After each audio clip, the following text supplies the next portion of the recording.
Hi guys, இனி நம்மளோட சேனலில் ரூட் நம்பர் 17 மூவி ரிவ்யூ தான் பார்க்க போகிறோம். இந்த படத்தோட கதை என்னென்னா, நம்ம ஹீரோவும் ஹீரோயினியும் கொஞ்சம் ஜாலியாக இருக்கலான்னு ஒரு காட்டுக்குள்ளே போகிறாங்க.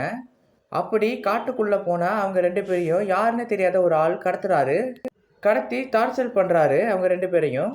கடைசியில் நம்ம ஹீரோவும் ஹீரோயினியும் அங்கேருந்து தப்பிச்சாங்களா அப்படின்னு சொல்கிற கதை தான் இந்த ரூட் நம்பர் 17.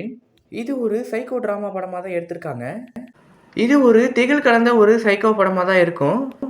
இந்த படத்தோட பெஸ்ட் ஆஃப்னு எடுத்துக்கிட்டிங்கன்னா அவங்கள கடத்துகிற சீன்ஸ்லாம் நிறையாவே காட்டியிருப்பாங்க.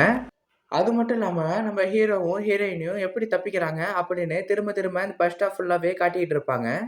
என்னை பொறுத்த வரைக்கும் இந்த படம் ஒரு ஓகேவான பெஸ்ட் ஆஃப் மாதிரி தான் இருந்துச்சு. இந்த படத்தோட செகண்ட் ஆஃப்னு எடுத்துக்கிட்டிங்கன்னா ஒரு ஆவரேஜான ஒரு செகண்ட் ஆஃப் தான் நான் சொல்லுவேன். ஏன்னா செகண்ட் ஆஃப் ஃபுல்லாகவே கதையே இல்லாத ஒரு கதை மாதிரி தான் போயிட்டுருக்கு.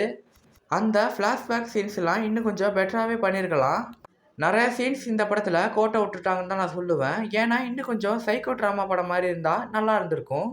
சைக்கோ படங்கிறது ஃபர்ஸ்ட் ஆஃப் ஃபுல்லாக கொஞ்சம் தெரியும், செகண்ட் ஆஃப் சுத்தமாக தெரியாது. சும்மா போரான ஒரு படம் மாதிரி தான் செகண்ட் ஆஃப் ஃபுல்லாகவே போகும். இந்த படத்தில் லிப்லாக் சீன்ஸ்லாம் நிறையாவே இருக்குது.